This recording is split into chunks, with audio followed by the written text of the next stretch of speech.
Okay, welcome to this afternoon's e-Memoir webinar. We're looking at an update on the funding of Adult Community Learning 2017 to 2018.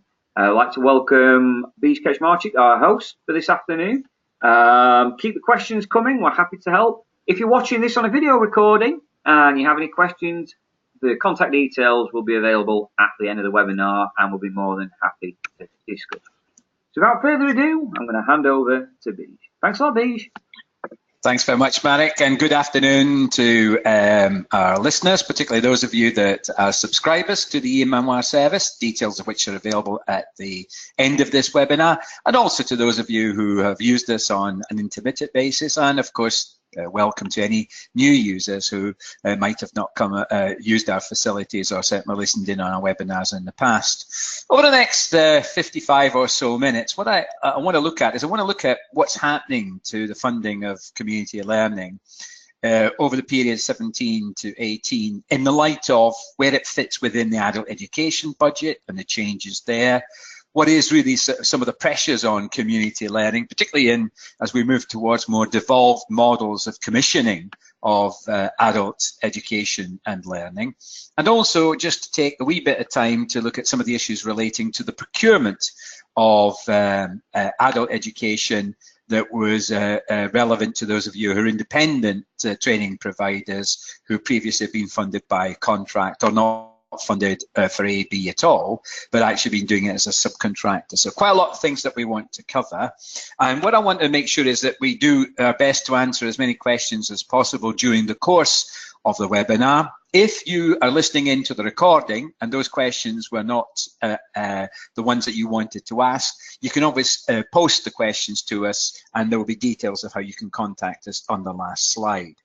I think what I want to start with is I suppose it's giving us a sense of what's happening with the funding of adult education, including community learning.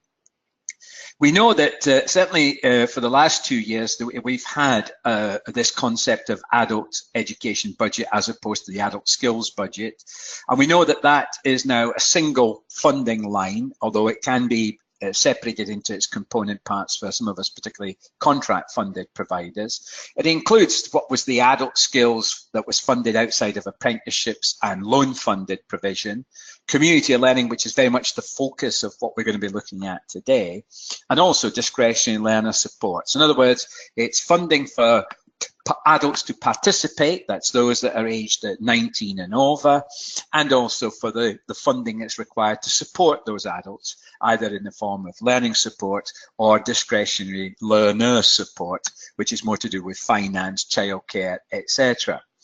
What I think is important to realize that, particularly for those of us, and I know the majority of you listening in are community learning providers, either from the local authority sector, the adult community learning sector.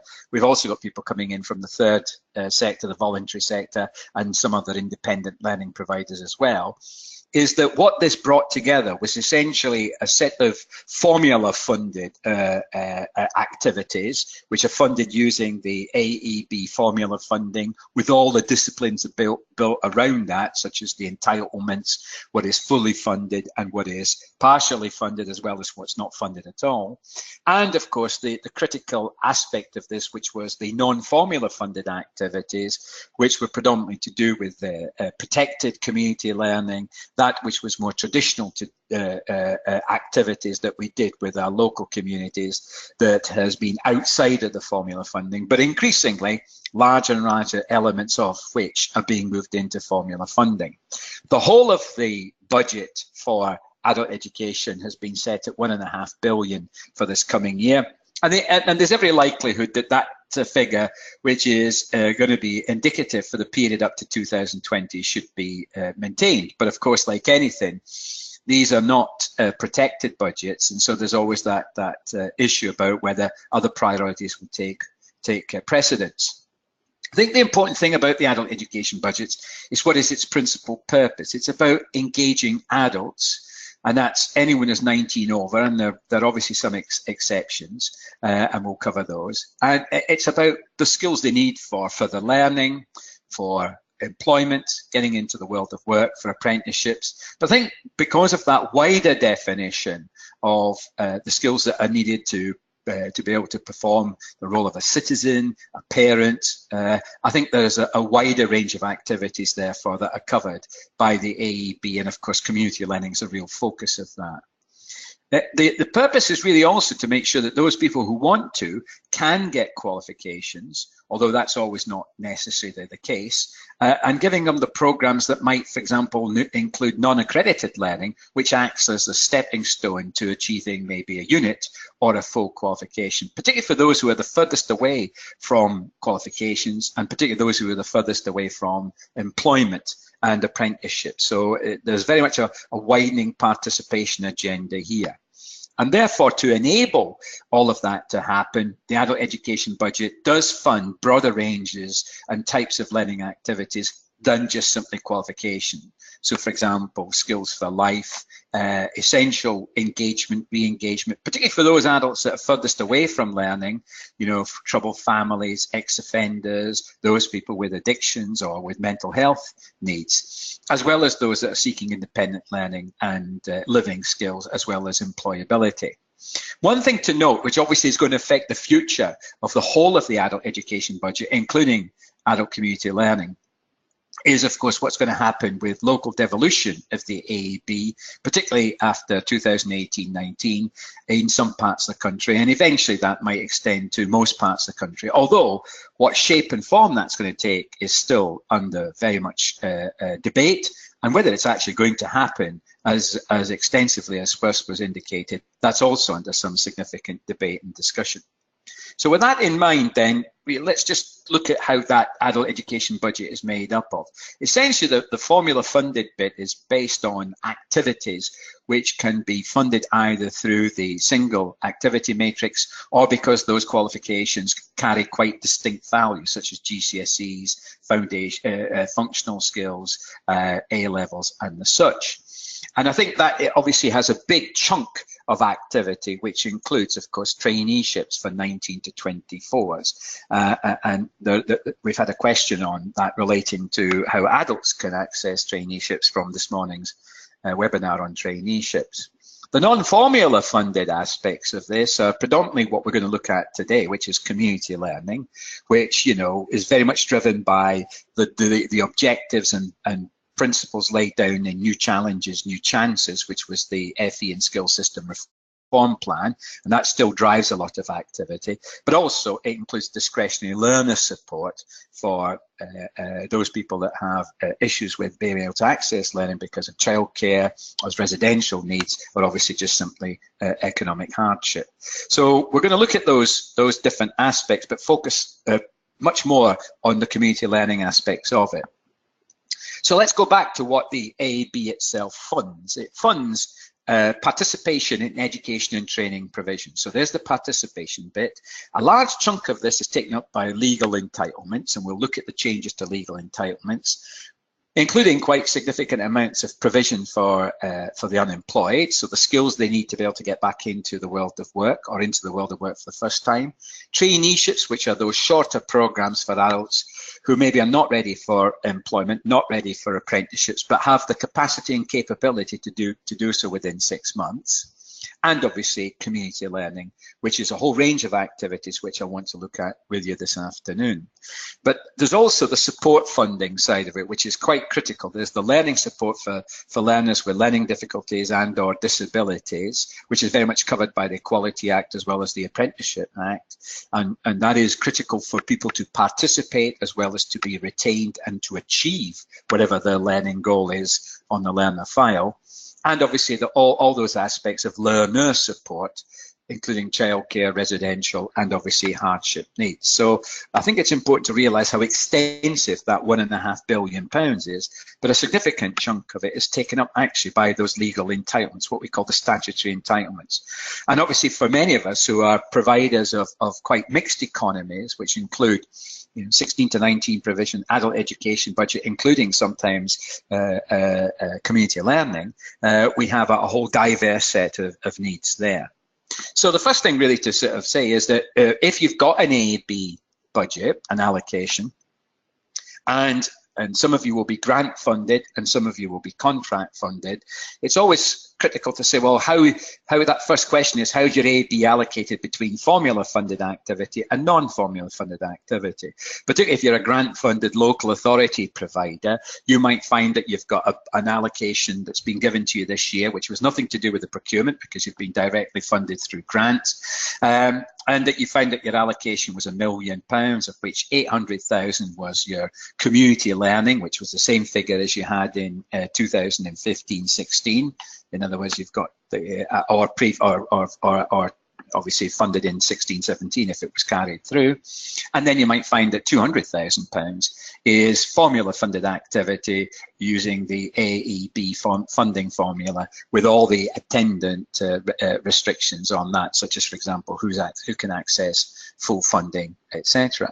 Now, one of the big issues that obviously many of us face, and particularly our colleagues in the community learning sector, local authority, third sector and independents, is if we took away that historical community learning figure, which is not based on a formula, much more based on historical activity, a whole range of activities, including outreach, etc., what would be the implications if we said, right, all activity has to be funded using the formula, and that formula takes account of the number of hours of activity, guided learning hours, total qualification hours, or whatever?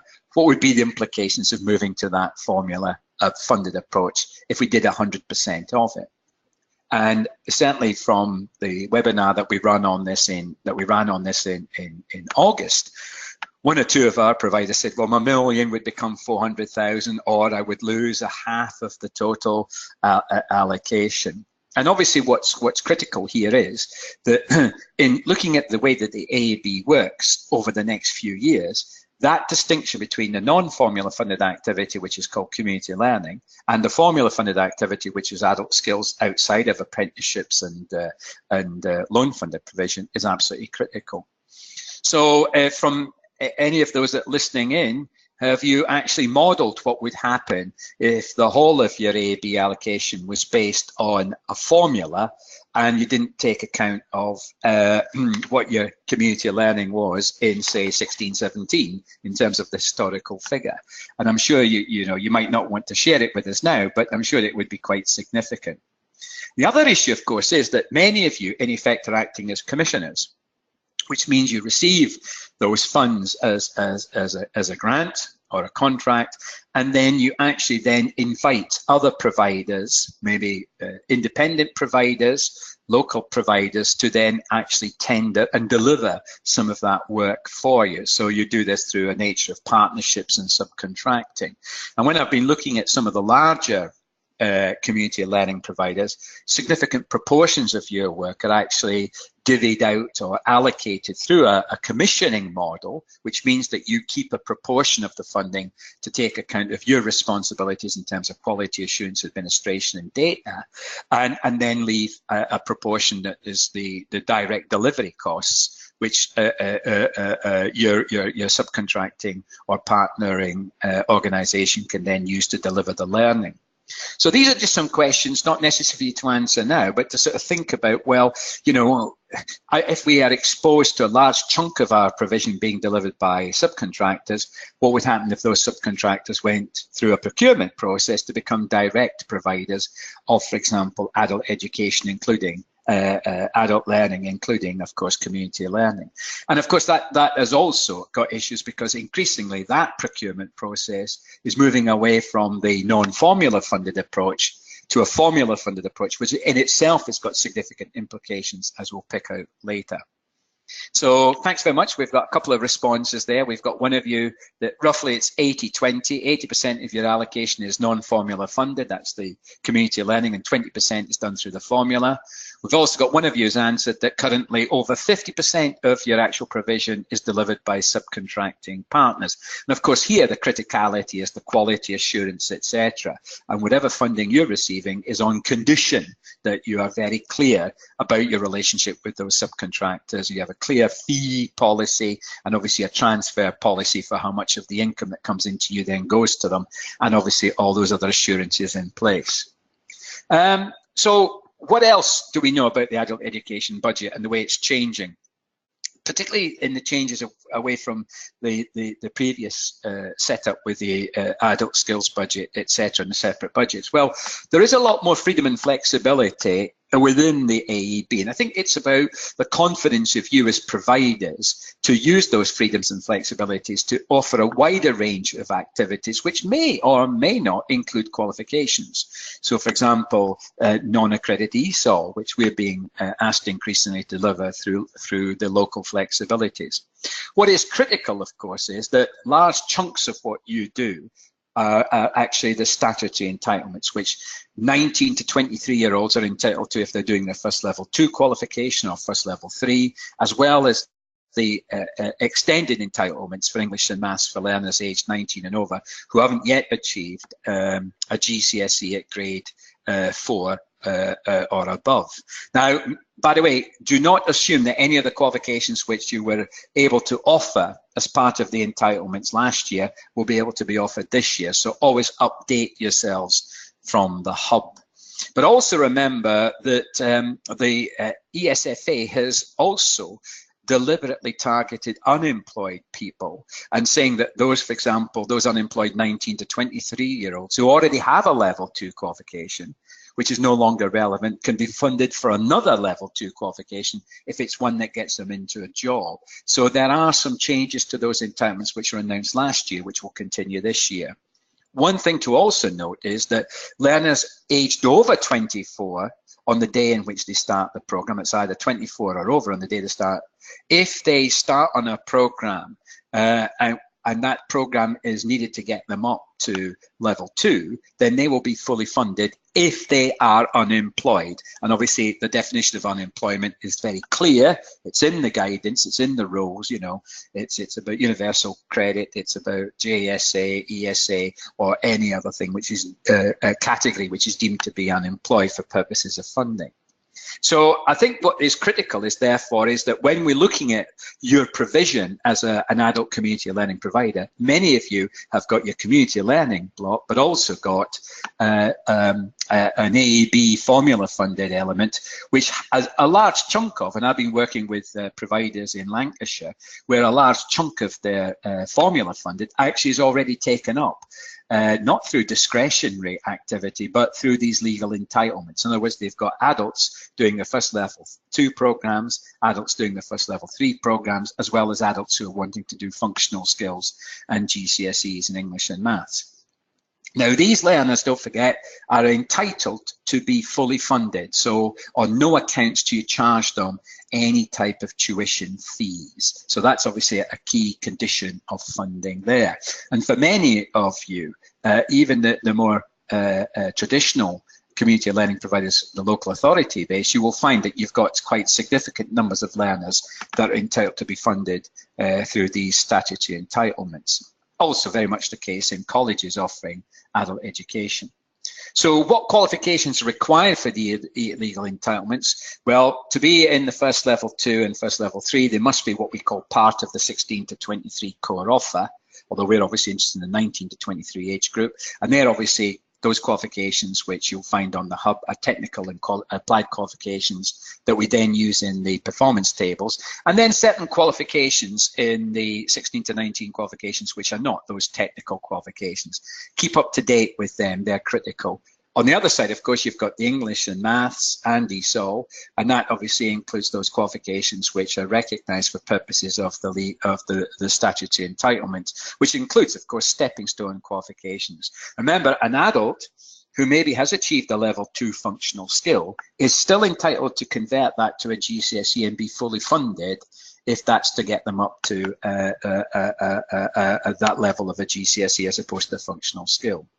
So again, there have been some subtle little changes that have been introduced this year, and that is one that you've got to look at, which is quite important, and that is under the what we call the local flexibilities. One change this year is that the ESFA is quite happy for you to offer provision to 19 to 23-year-olds, which includes provision at entry level and level 1 provision, which is helping them get towards progression to a first full level 2. And as I said, that's got to come out of that local flexibility. So it's got to be very much in response to what are the local needs. This, by the way, also applies to anyone who's aged 24 and over on the first day of the course who is unemployed, using one of those definitions I talked about earlier. So to some extent, you're starting to see a slight, what I'd call unfreezing of the adult education budget to allow those learners that for various reasons would find having to pay a 50% contribution to the cost of a program a barrier to the learning, being given an opportunity to do, for example, entry and level 1 learning under these flexibilities. But remember, this is under the flexibilities. Again, in terms of what the ESFA is willing to fund fully and co-fund, that table is the most up-to-date table taken from the guidance. And you can see there quite clearly we're excluding, obviously, loan-funded learners and apprentices who is quite separately funded anyway. But one thing to be aware of, if you're a community learning provider that offers provision at level 3, as well as the other levels, is that any learner who's 19 to 23 who is using up their, what do you call it, entitlement to their first level 3 must not be a loan-funded learner. They must be fully funded through the adult education budget and not through the loan fund, and not required to take a loan. So again, you can see that, for example, ESOL, which includes, you know, up to and including level 2, is fully funded if your 19 to 23-year-olds are unemployed, as well as anyone who's 24 and over on the first day. So these obviously are very important things to bear in mind. The local flexibilities are quite critical. But even within the, what I'd call the formula funded part of the AB, there is quite a lot of freedom and flexibility. If you look at the most recent documentation on non-regulated activity, where you want to deliver non-regulated activity, which isn't necessarily leading to an external qualification, it can be in these categories. So even within the formula funded, there are some activities which you can offer, such as independent living, locally commissioned qualifications, which might more likely come through devolved arrangements, employability skilled, short courses, as well as community learning activity or activity which looks like community learning. And again, that's something to bear in mind even under the formula funded bits. Can I just say, in terms of the formula funded aspect of adult community learning, have any of you used those local flexibilities to be able to put on, for example, non-accredited ESOL, not through your CL, but through the formula funded part of your provision? Have any of you done anything like that? Yeah, we've got a response there from one that says yes. When you used up your CL, you went into the you went into the formula funded part of your AB. Good. And I mean, again, where you're offering programs which help people to become more active, that help people to become more in control of their lives, such as, say, things like personal budgeting, you know, family learning of all those sorts, then again, those can be offered as part of either the CL or, if it's part of the local flexibilities, under the non-accredited learning. So the local flexibility is basically allowing you to design bespoke learning for those people, which can include both qualifications and non-qualification bearing activity, which allows progression. But most important, it's about giving people skills. And I think that's something that, you know, whether those skills are the skills for life or the skills for employment, the skills to be more active citizens or more responsible in terms of their own finances, I think that's up to you to define. They can include qualifications, units of qualifications, and I said, but the key thing is, and particularly for those of us that are starting to look at non-accredited and non-regulated learning under not only the CL but also under the formula funded, is that there's got to be robust quality assurance in place. So have you got an appropriate RARPA for recognising and recording the different forms of progress and achievement? And have you got a key member of staff? For example, with one of the providers I'm working with in Lancashire, they have actually identified a key member of staff that makes sure that all of that learning increasingly is subject to RARPA, including, of course, the more traditional community learning, which I think is a good thing to do. And again, we're getting questions coming in. Thanks very much. What is feasible under local flexibility? Well, essentially, this is non-regulated learning and or qualifications, including units at entry level 1 and 2 for anyone who's aged over 19. And they can either be fully or co-funded, particularly if, for example, in some cases, they say that local flexibility is not an activity that would be fully funded. Some can be fully funded, some can be co-funded. Obviously, you can undertake first full level 2. As long as, and if you're doing an entry-level program that's going to get you into your first full level 2, then that's fully funded. But you can also use some of the legal entitlements and mix them. So you can have someone who's entitled to a fully funded level 2 diploma who's also doing a non-regulated co-funded under the flexibility, say, time management type program. So there are all kinds of combinations. And it's this thing about individual learners being given that sort of flexibility to shape things around. So great, Graham, we've got using some non-regulated formula funding for ESOL and also for adults with learning difficulties. Yes, it can come out of any, Pam, it can come out of your vocational funding as well as it doesn't have to be specifically around that other bit. And the key thing here is it's making sure that what you're doing is to make sure that all of the RARPA arrangement that you actually now are very clearly consistent with, and Lynn is just reminding us that the updated guidance from the IFL is that it's 6 steps, not 5 steps. So that was obviously something, I think, Lynn, that was made known to us in March of this year. So again, just keep up to date with the requirements for RARPA and don't assume any of the previous arrangements. So when we talk about community learning in the context of the adult education budget, I thought it was really useful for us to go back to new challenges, new chances, because remember, the condition of funding for us to continue to get community learning on a non-formally funded basis is that we're still delivering new challenges and chances. And I think one of the key messages there was what it was the purpose. It was helping people of different ages and backgrounds gain new skills, required learning, pursue an interest, learn how to support their children better in progression to employment through non-formal courses, formal courses, etc. So you can see quite a set of things there.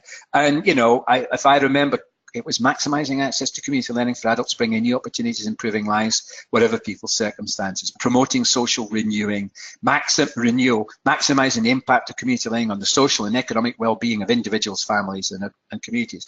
Just remind yourselves of those purposes and objectives. But I thought that was a nice thing that the ESFA did in January of 2017 in the forward to the procurement process for adult education, when it had a nice little definition: community learning for learners furthest from learning or employment who find it difficult to play an active role in wider society or enter the workforce. This can happen for a range of reasons, such as addiction, mental health problems, because they struggle with English or maths, because English is not their first language. So there's a broad range of things, which I think, you know, because of our commitment and that continued commitment, certainly through new challenges and chances, is important.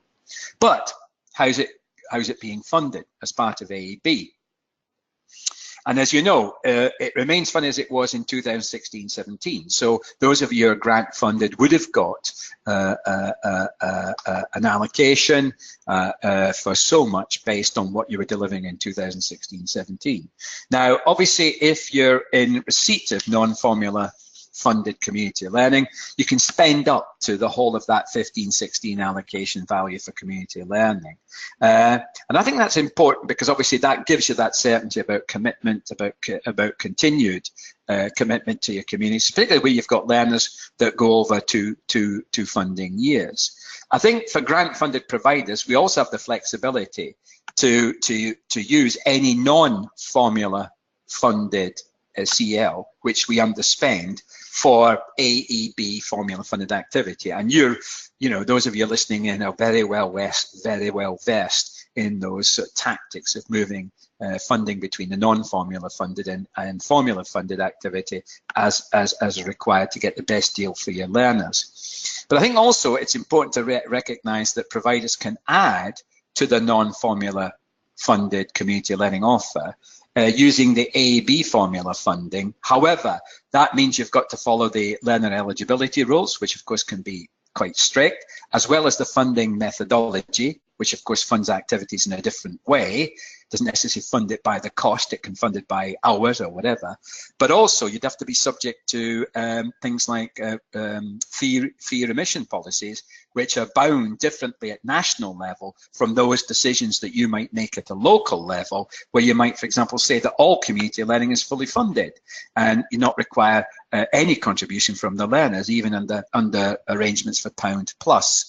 So I think it's important you've got to recognise. And now, obviously, one of the big, I think, things that's going to affect and changes which is affecting community learning is if increasingly those of you who have been working as subcontractors to provide a prime, where you've been taking the community learning and delivering the community learning on the same basis as it was allocated to them, if you then go for direct funding through the procurement process, you have to use the formula funded approach. And that obviously starts to then make some of these things less attractive and not so well funded. I think the important thing to note is that at the moment, the key distinction has always been that grant funded, we do it through reconciliation. I'll come back to the performance management of grant funded community learning. Whereas those of you who have been funded through contract, you know that obviously each month that we're looking at how much is being used, and at the end of the year, if you have not delivered what was in your contract, then obviously it's reclaimed and there's no tolerance, unlike the tolerance that applies to the group above, which are grant funded. Also, just a couple of points in response to one of your questions. Can you use community learning to fund provision that would otherwise be funded through advanced learner loans? The answer is no. And similarly, in response to one question, you're not allowed to via funds between the adult education budget and 16 to 18 traineeships. So just be aware of that. That's just a couple of things to bear in mind. So that's in terms of the funding arrangements, and we will pick up a couple of things there.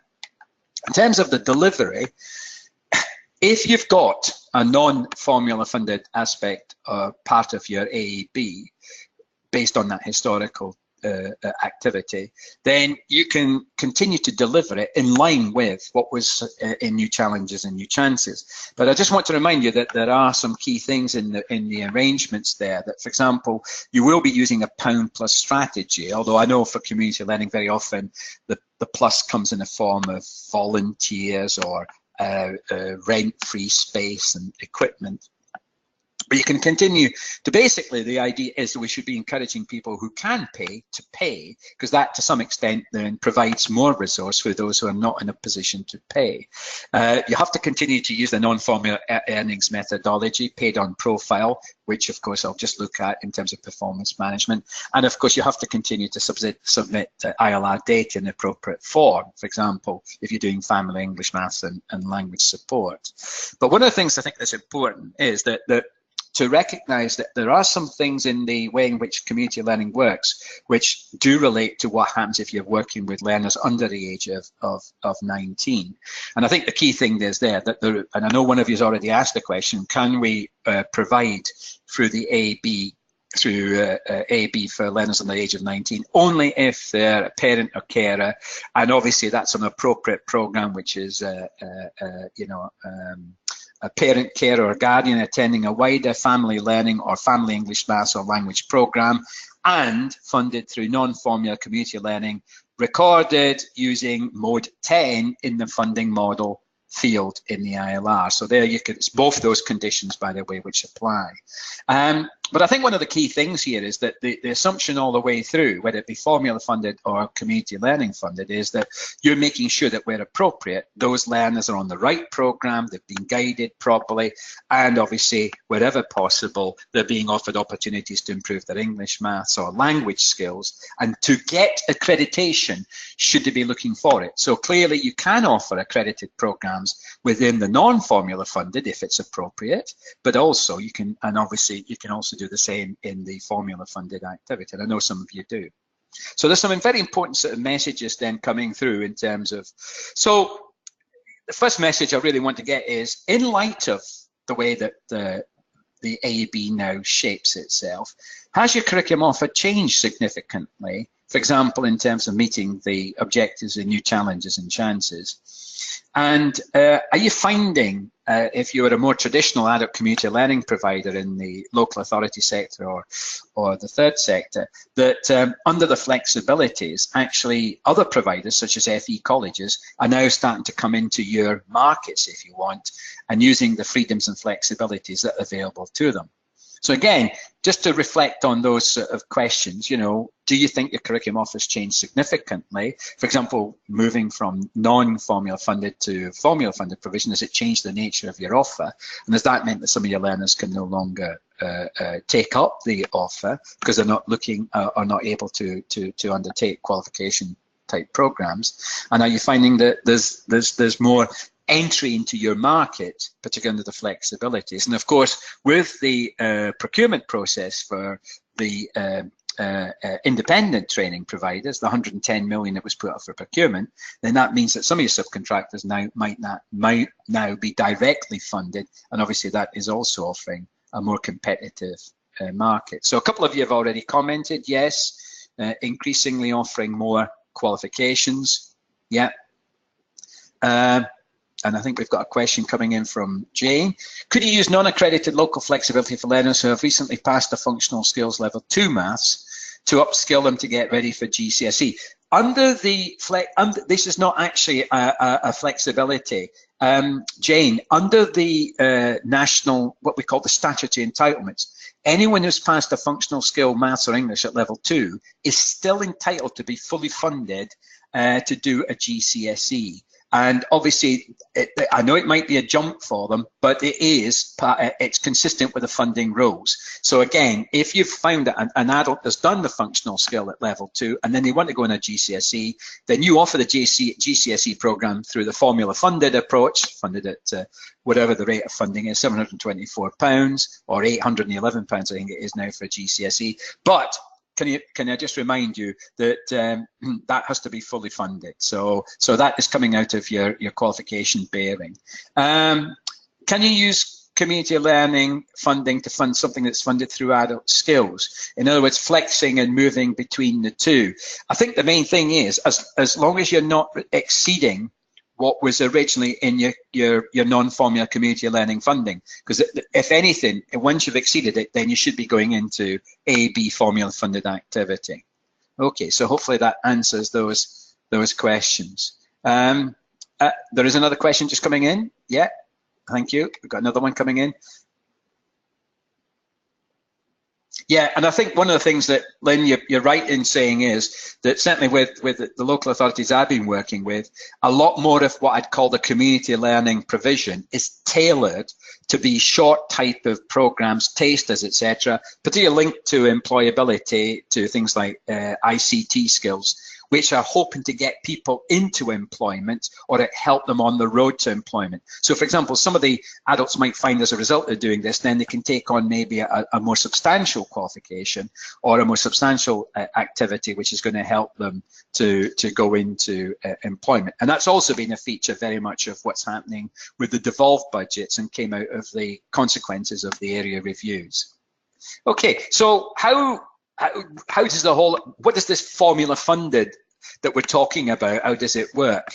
Because you know, for a lot of adult community learning providers, we've got a CL contract that sits, or that element of the work that sits over there, which is based on the historical cost of activity and how much you spent, and clearly that's got to be reconciled every month against the total value of that contract. And then you've got the formula funded activity, which each individual qualification is funded, and that rate of funding comes off either the single activity matrix or the listed rates for some of these nationally recognised qualifications.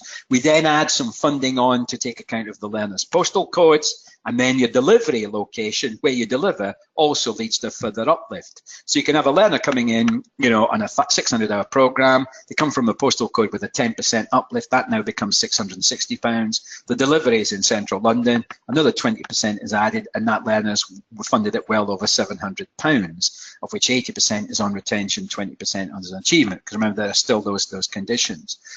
What we know that for 17-18, we're using the existing rates that were applied in 16-17. for any new qualifications or any new learning aims which weren't fundable in last year, we either use the regulated guided learning hours that come through from the awarding body, the total qualification time, which includes assessment time and time that doesn't necessarily occur on a face-to-face basis. And I know one of you has asked to have a bit more guidance on that. I'll pick that up separately, or planned hours if you're using the single activity matrix. For some of the qualifications like functional skills, access to HE, and the GCSEs, those rates are already set anyway. And for very small provisions, some of those, for example, little tasters you're offering under the formula, then you can use that as well. The index for multiple deprivation is now the 2015 one, but I just want to remind you that all of the provision that comes through the formula funded is subject to 80% funding is attached to retention, done by each month the learner's retained, and 20% is on achievement of the learning aim, whether that be a qualification or non-regulated activity, which you'd use the appropriate RARPA for. And for any learners who are co-funded, don't forget, we're assuming that they have defined 50% of the unweighted value of the program. In other words, what it is if it's weighted at 1. So you can see, for example, if I'm doing a 90-hour program and it's weighted at A, something like humanities, that would be £450 that would come through the formula. That would be part of my contract or part of my allocation. If that was in IT, which is weighted at B, that would be £504. If it was in art, it'd be £585, and that's the way that that works. You can see, therefore, we've got a whole range of activity. For the GCSEs, the question that one of you raised about functional skills, if you had someone doing functional skills at level 2 in English, you'd get £724. If that person then wanted to do a GCSE in English, you'd get £811, as long as they start the program, complete it, and pass. And that is obviously achieve the GCSE at whatever level is appropriate for them, which in this case would be level grade 4 and above. So you can see that a lot of these qualifications, which are exceptions, are actually regulated qualifications that we're very familiar with. So again, using the funding model, you can see that if you've got a formula funded aspect of your ACL provision, which is qualifications leading to a level 2 in ICT, one of our partners does that, a fully funded learner would be using that as their first full level 2. You'd earn £811 as long as they were retained to the end of the program and achieved the appropriate level 2, no fee. If they were co-funded, in other words, they weren't unemployed and they'd already got a level 2 or level 3 qualification, so it wasn't their first level 2 or 3, you could offer it to them, but the funding rate that you'd get from the ESFA would be $449 because you'd be expecting to collect a fee, and it's an assumed fee. This is totally up to your fee remission policy or fee charging policy, would be £362. The two would be added together to give you the £811, which is the cost for that individual learner. So again, for those of you who have been more familiar with community learning, who haven't moved into the formula funded, this is the way it works. And clearly it's driven by things like the size of the program, 180 guided learning hours. If you look back at the previous thing, for example, functional skills, well, the assumption there was that a functional skill would be somewhere around 3 hours a week for possibly 30 weeks, so that would be 90 to 100 hours. You can see how much you're earning per hour, and that obviously tells you something about the expectations in terms of average class size, etc. What I did say, by the way, is quite critical. Unlike, you know, the non-formula community learning, the formula funded has got an earnings methodology. Now that's built in so that 80% of the funding comes on program, retention, 20% in achievement. Now clearly, if you are a college or local authority, you're paid by the ESFA on profile. So you get a certain proportion of your total allocation, and then at the end of the year, you're reconciled against the level of activity subject to a 3% tolerance. Unfortunately, for those of us who are directly funded through a contract, predominantly independent training providers, in some cases voluntary sector, then obviously we're paid, and very much our system is payment on actual activity. And if at the end of the year we haven't had that level of activity which was in the contract, then there'll be a reclaim of funds for us. Similarly, if any of us exceed our contract values, there's no guarantee you'll be paid for extra activity, and that's all key part of the performance management. So that's quite critical. Now, one of the questions, of course, that I think one of you has posed is quite interesting question. Could our community learning allocation and the way that we work with our subcontractors mirror the formula funded approach? In other words, we will only pay our subcontracting partners 80% of the funding if the learners are retained and 20% on achievement? The answer is yes. You can have any arrangements for paying your subcontractors that builds into the funding approach those key quality indicators. So there's some good points there. Thanks very much again for the comments and questions. They're coming through thick and fast, and we'll hopefully Marek will direct me if I'm missing any. To just show you how that works, I've chosen an individual student doing a functional skill level 1 or 2 in English, and you can see how in the first month, as that learner proves that they've stayed to the end of the first month and become a start by the beginning of month 2, you will get £144 of, in effect, that's the way you're earning it. You're not giving it because you're paid on profile. You're earning it, but that's obviously critical. And you can see that, again, if the person doesn't achieve the functional skill, potentially you could be losing £144.80 for that learner. And that is just something to bear in mind when you're looking at the move over to the formula funded approach. For all learners, whether they're funded through CL or through the formula, there's an expectation that all adults who have got an identified or disclosed an individual learning need can access those funds. And obviously here you're talking about 19 and over who are not subject to an Education Healthcare Act, because they would still be part of the ESFA's 16 to 19 funding formula study programs, and obviously the wider range of adults who are aged 24 and over.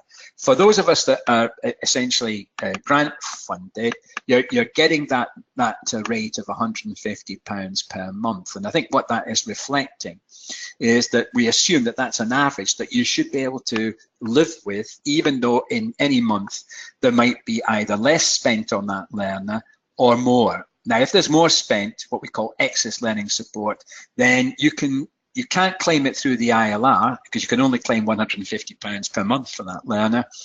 But you can through a thing called the earnings adjustment statement, and your MI managers or staff will advise you on that. But always have evidence of why it's costing more than £150 in that month.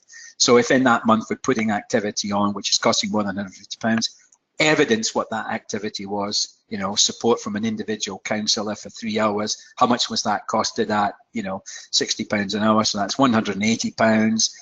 We can only claim £150 through the ILR, therefore £30 is claimed through excess learning support. If you've got any adults at all funded through the AAB, including CL, where the cost of support of that individual adult over a year is more than £19,000, then that is not excess learning support, that's exceptional learning support. And the key thing here is that that would be coming from central funds and not from your allocation. So just bear in mind that irrespective whether it's formula funded or non-formula funded, all adults should be able to access the appropriate level of learning support to get them through their program. And that obviously also extends to discretionary learner support when it comes to those types of things that those learners might need. One question that I posed about how much of your community learning do you subcontract? What we've found is for a number of reasons, there's less subcontracting, quality issues, confidence issues in subcontractors. Some subcontractors have gone out of business, other subcontractors clearly going to become directly funded. We're really looking at a system that's more transparent in terms of, you know, what is the charges, you know, why is that subcontracting occurring, what value does the subcontractor add, what value does the prime offer the subcontractor in the amount they retain, whether it be 10, 15 or 20%. One thing to clearly note is that you cannot subcontract provision to another contractor below you, in other words second level subcontracting, unless there's a damn good reason, and that would have to be dealt with by exception. But I think there are clearly some issues for those of you who may be coming into adult community learning for the first time. If you want to subcontract for the first time ever, you must have permission from the ESFA, so don't do it without that. You must publish on your website annually subcontracting fees and charges, as well as a list of all your subcontractors. And that has got to be done not only once a year, twice a year. So that declaration is critical. Now, if you don't, then there's the chances are that you might lose the ESFA funding. So just bear that in mind. Now, one of the questions that one of you posed was about performance management. And this includes, obviously, your non-formula CL offer. If you're funded through a grant, in fact, now I've got to say, if you're funded through a grant and you did not submit a tender for the A-B procurement in January, or did submit a tender but were unsuccessful, then basically you're still covered by that first column, which essentially, if I go back, it means that you get it as a block grant. Payments are made to you on a standard national profile, a bit more at the beginning, less in the middle, a bit more at the end. During the year, you must provide evidence in February, September and October, evidence to show the actual delivery and what you obviously in February, what was the remainder of the funding year. And then obviously that claim must include all activity, the adult skills, the former CL, and any discretionary learner support funding. If you've over-delivered, there's no automatic payment. My advice is go for growth. You know, if there are any opportunities to get growth, bid for it. And there's obviously a 3% tolerance applied to under-delivery. If you're outside of that tolerance, then you've got to make up the whole of the difference through reconciliation. One thing to note for both contracted and grant funded, and this is a confusion, is that, for example, one of our partners said that, right, we've been given £900,000 through grant for this year, so much through the first part of the financial year, which obviously is from August to March, and then for the second, part of the funding year. But actually, because we're using financial years, which end in March and beginning in April, in effect, you get your allocation comes through in those two bits. So there's a bit for August to March, and then there's April through to, sorry, I've got that wrong. There's a bit from August right through to March, and then obviously there's a bit for April through to July. And when you've got that sort of, if you want clarity in your head, key thing here is that most of us, the majority of us, whether it be colleges and local authorities, are actually in that first group. Second group is now a bit more complicated because that was originally independent training providers, private training providers, and also voluntary organisations. Is that it is now possible for you to be in a grant-funded position where you've also applied under the procurement process to become contract-funded for additional activity. You can also be an existing contract-funded that had to reapply to through the procurement process for the 110 million, because in effect your contract's terminated in July of this year. You could also be an existing contract-funded provider that didn't go into the procurement process or was unsuccessful, who was given transitional protection. That's confusing. Or you could be a brand new provider that's never ever thought of being involved in direct delivery, and you've been successful through the process. So what was originally quite a straightforward performance management, because basically we either manage you through a grant or through a contract, and if you're contract funded, you have three separate budgets. There's the skills bit, there's the CL bit, there's the discretionary learner support for childcare, etc. You were paid on actual delivery up to the maximum contract value for the financial year based on the latest ILR and earnings adjustment statement data, right? And that would be paid, and your CL bit was paid on the standard national profile, which was basically 8%, 8%, 8% each month. The DLS was paid to you in three stages: the discretionary learner support, 50% in August, 25% January, 25% April. If you under-delivered on the maximum value of your contract, you had to pay back unspent funds. Now that all became subject to procurement process. So all contractors who were funded directly through that method, predominantly from the independent sector, had to then go through the procurement process. And that procurement process has been problematic, to say the least, and that's why a lot of you who are listening in, who were contract funded, had to be given an extension to your contract, and that contract extension was because of the delay in the results of the procurement process. And again, I'm just saying that the key thing there was that all contracted providers were given an extension to existing contract from August to October. That's this year, of 3 months, and that would be separately performance management, and therefore you end up with something that looks like August to October, and then November to March, financial year, and then April to July, next financial year. So you can see that that £110 million that was procured has led to all kinds of issues. And I know we've got a question from one of you who is a third sector provider from the voluntary sector saying, and I'll just pick up the question, you didn't get anything out of the procurement process because the value of the contract you were seeking was less than £100,000. The minimum value for any contract to be issued under the procurement process is £100,000. Well, actually it isn't, because in the procurement process it says the only exception to that minimum contract value was the third sector.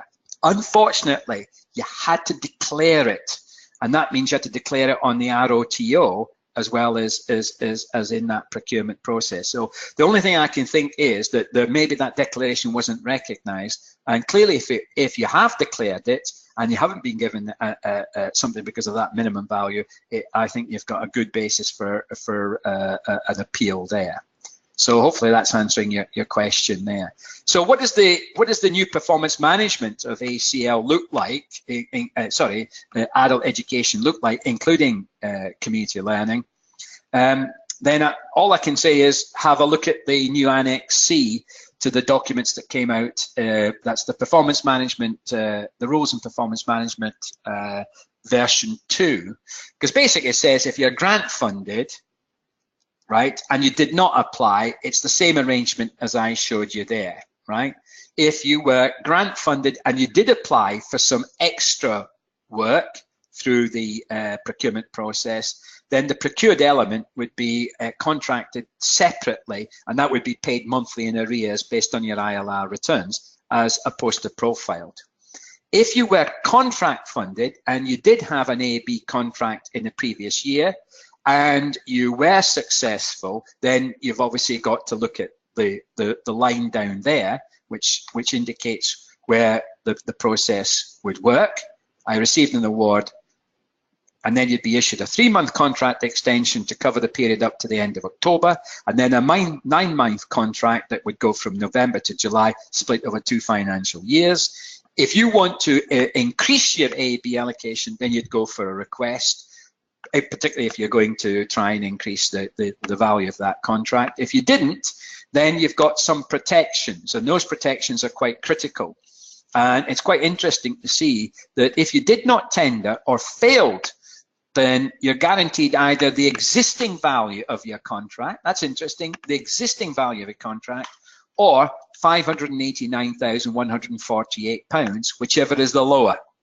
And there's been all kinds of issues around that, which I don't want to obviously look at in today.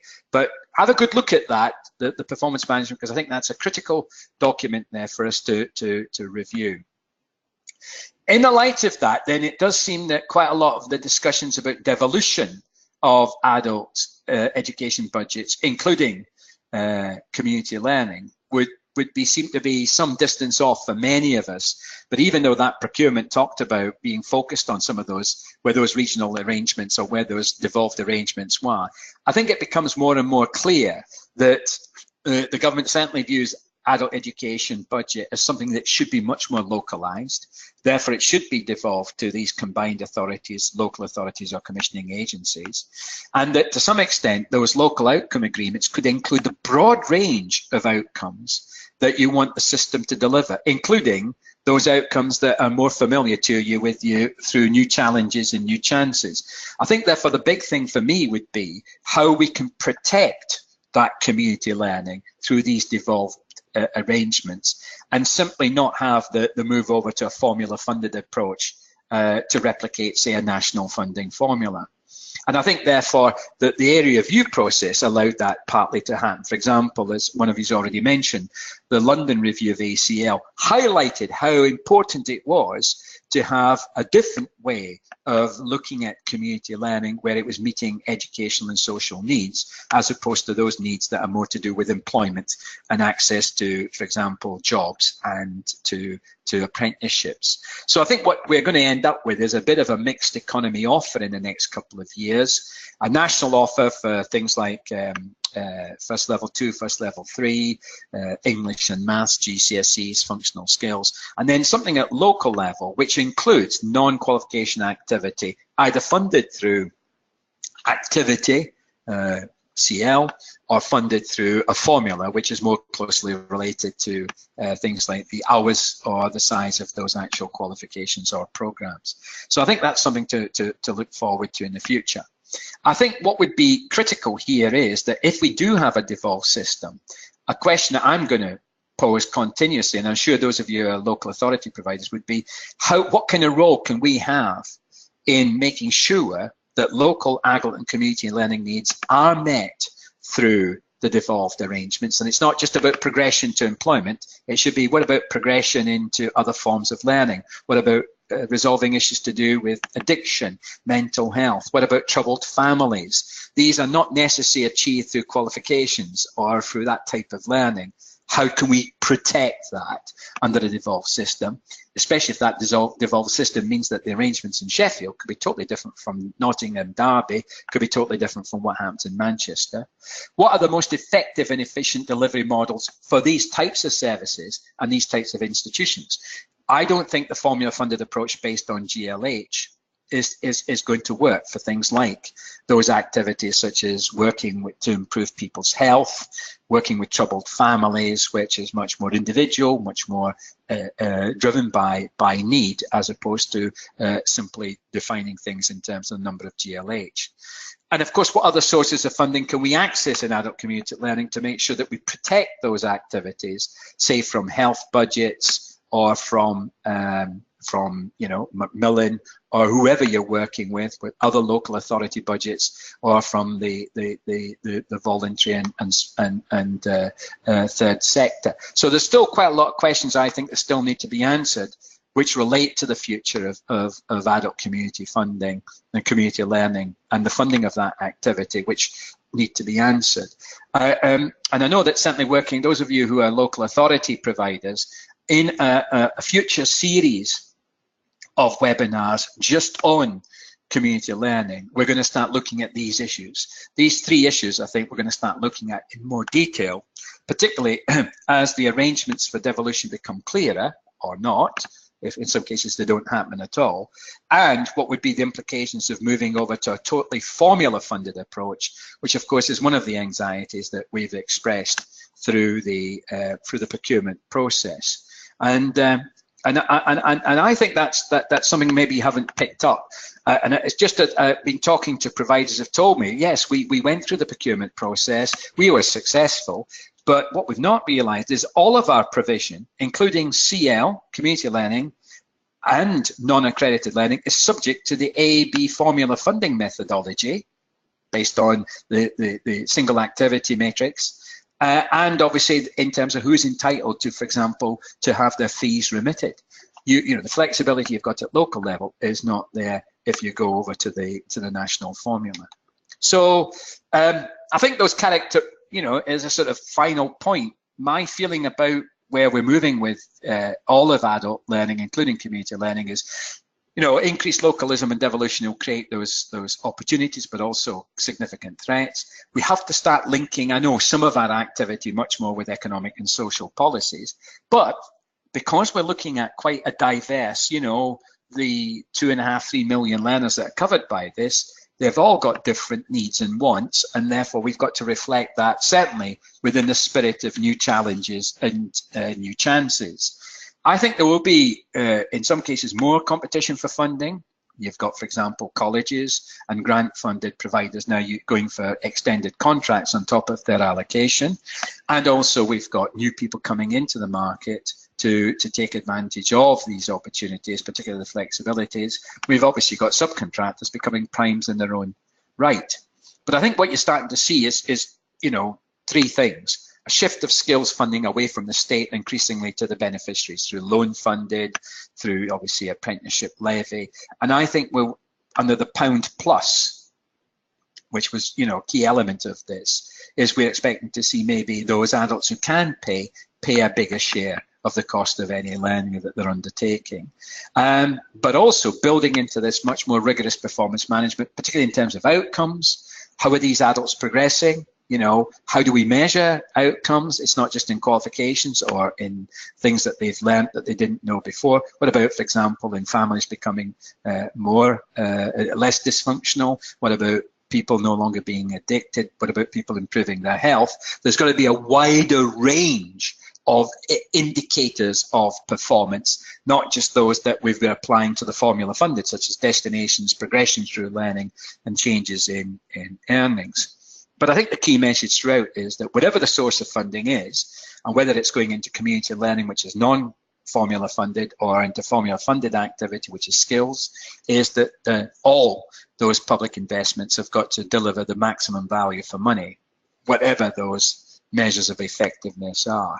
So I think that's just trying to give you an update on where adult community funding is within and community learning is within the AEB. The AEB being the broader range of issues. I've tried to focus a lot more on what that means for those of us who are community learning providers. So are there any more questions? And obviously I will come back to some of the questions that one or two of you posed privately as we go through either if Pam doesn't mind waiting till Friday morning, I'll get my head round TQT and what we've done with that. But are there any other questions? I think I've covered all of them now. If I have missed anything, please let me know. But I think we've covered everything now. And unless there's anything, if anyone wants to shout up in case we have missed anything, again, obviously something that we can follow up on along with getting back in touch with Pam. And thanks so much again. Can I thank Lynn for just reminding him about using the updated RARPA guidance, because obviously in the funding formula just simply says look at our RARPA guidance, but it doesn't always bring it to the most up to date. Okay. But also, I think you know, if those of you who particularly have come into community learning through the procurement process, then I think you've got to be aware of some of the significant changes in the way in which that procurement process now measures the activity and funds the activity. And I don't think all of us realise that procurement process was basically going to use the AB funding formula for all activity, including CL. So there's something there to bear in mind. Okay, then, thanks very much then for the comments. Thank you for the questions. And again, if there's anything that comes out of today that you might need to look at, but I would certainly say that one of the things that we feel is that those of us who have worked in adult community learning, particularly from the local authority side, we do think we need to spend a fair bit of time over the next few months looking at the ramifications of some of these things. Therefore, we welcome your involvement in any of the future webinars, particularly if you want to offer us advice as what we should cover, or if you want to actually share the presentation with me, I really welcome that. For those of you not subscription members, please just remember that the annual subscriptions are due for changing. We have a special offer of £500 plus VAT for the subscription, I think, which goes up until the end of October. October the 31st, that offer runs out there, and again, that covers the whole of your organisation as well. So yeah, it's a good opportunity to take advantage of that. And I think 30 webinars lined up between now and December already. So and obviously we'll be matching that and going beyond in the new year as well. Yeah, and we will be focusing very much, as I said, in a series of webinars, which we'll be doing with some colleagues from community learning, just for those organisations which are community learning providers. So we will customise some of that specifically for you, as I said, particularly to look at those 3 questions I posed at the very end. Thanks very much then, Manik. Thanks for your support. Thanks everyone for listening in, and thanks very much for excellent range of questions. Thank you.